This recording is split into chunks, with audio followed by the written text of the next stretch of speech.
बिस्मिल्लाहिर्रहमानिर्रहीम। अस्सलाम वालेकुम। आज हम बना रहे हैं सरसों का साग। ये ख़ास सर्दियों की सौगात है। सरसों का साग पंजाब की ख़ास ट्रेडिशनल डिश है। इसे हम लेकिन थोड़ा अपने स्टाइल में बनाएंगे।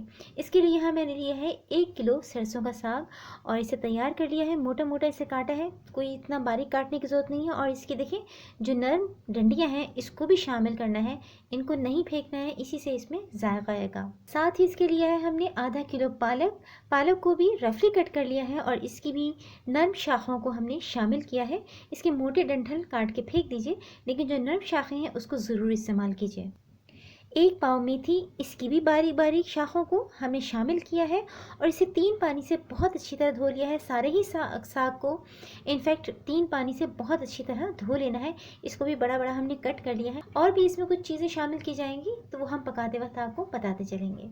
सरसों का साग हम मिट्टी की हांडी में तैयार कर रहे हैं। ट्रेडिशनली ये मिट्टी की हांडी में ही तैयार किया जाता है। सबसे पहले हम इसमें सरसों शामिल करेंगे।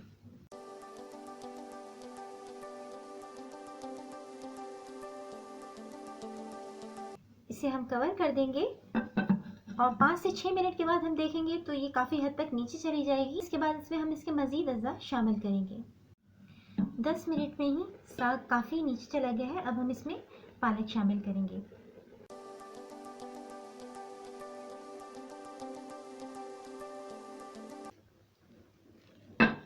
अब फिर से 10 मिनट के बाद इसे हम चेक करेंगे। 10 मिनट के बाद इसमें शामिल कर देंगे हरी प्याज 1 पाव, ये भी रफली कट की हुई।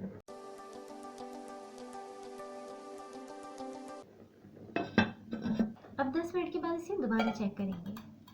10 मिनट के बाद इसमें शामिल करेंगे मेथी। अब इसे कवर करके 10 मिनट के लिए छोड़ देंगे। 10 मिनट के बाद इसमें हरा धनिया शामिल करेंगे। हरा धनिया बड़ी गट्टी हमने ली है और इसकी भी बारीक शाखें इसमें शामिल की हैं।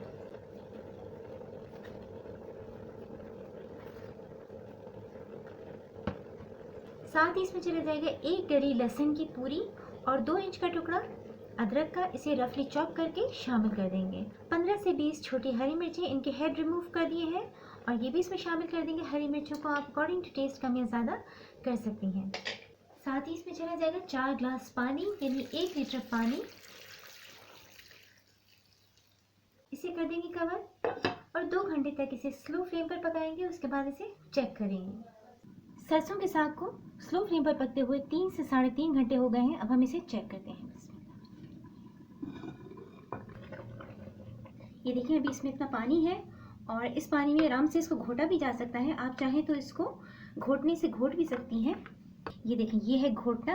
पंजाब में ट्रेडिशनली इसी से इसको घोटा जाता है, इस तरह खूब अच्छी तरह से। लेकिन अगर आपके पास टाइम नहीं है और आपको जल्दी रिजल्ट चाहिए तो आप इसकी फ्लेम ऑफ करके इसे थोड़ा ठंडा होने दें।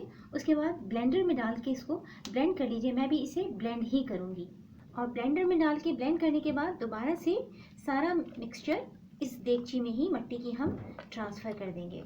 घोटने से इसको किस तरह घोटा जाता है, इस तरह गोल गोल, बस इस तरह।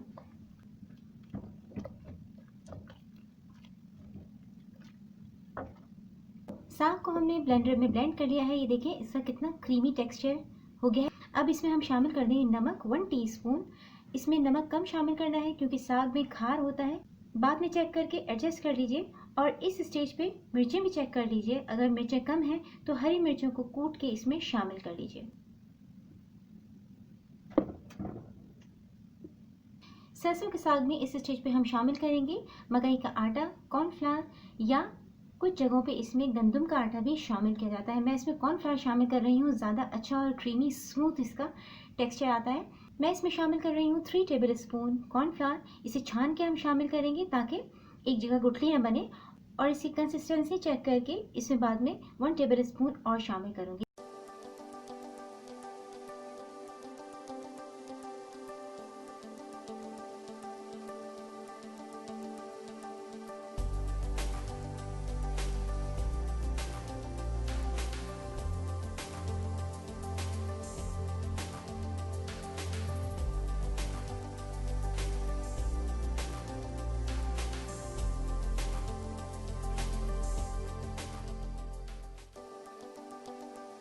कॉर्नफ्लावर डालने के बाद सरसों के साग को मैंने 15 मिनट स्लो फ्लेम पर पकाया है और इसमें बॉईल भी आ गया है। इसमें 1 टेबल स्पून कॉर्नफ्लावर और शामिल करूँगी, उसके बाद इसे और पकाऊंगी मैं, तो इसकी रिक्वायर्ड कंसिस्टेंसी मुझे हासिल हो जाएगी।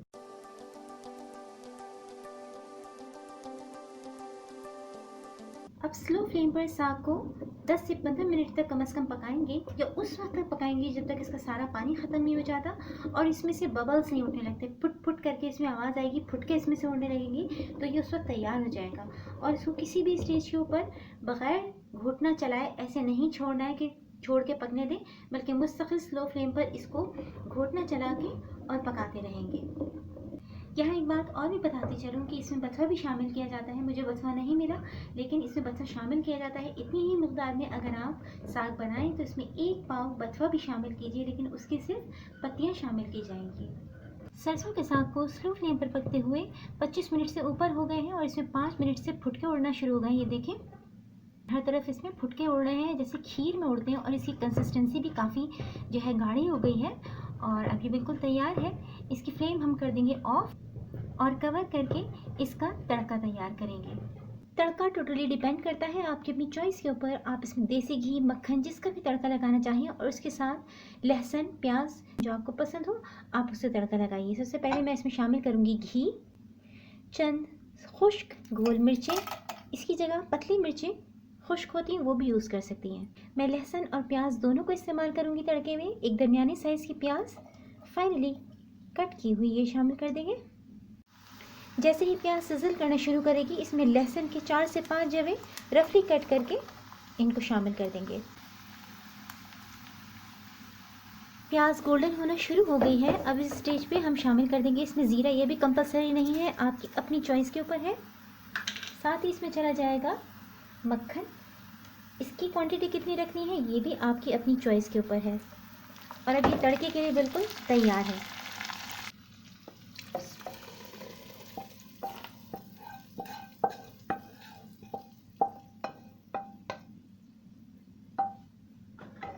इसे हल्का सा मिक्स कर लेंगे।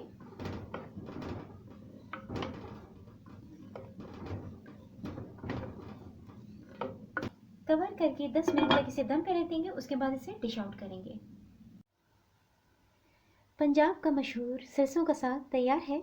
ये मकई की रोटी और जवार की रोटी के साथ बहुत लजीज लगता है। इस रेसिपी को ज़रूर ट्राई कीजिए। पसंद आए तो इसे अपने फ्रेंड्स और फैमिली मेम्बर्स के साथ शेयर कीजिए। मेरी रेसिपी को लाइक कीजिए, चैनल को सब्सक्राइब कीजिए। अपना बहुत ख्याल रखिएगा। अल्लाह हाफ़िज़।